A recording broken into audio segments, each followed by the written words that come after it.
Good morning. Hello everyone. This is my mosquito replent plant. It is also known as odomos plant. I have installed this plant some time ago and my house is free of mosquitoes. This is a very useful plant and I think that every house should have this plant.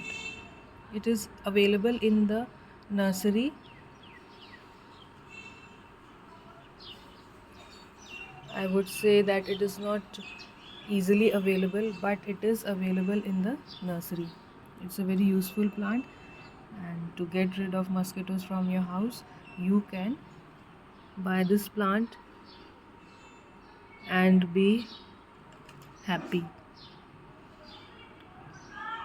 The leaves look like this, they have a white tinge.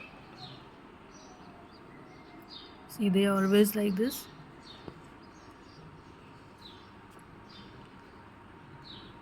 These are the new leaves which are coming out. Then they will have a white tinge like this. So all of you must have this plant. Thank you. Thanks for watching. Bye bye.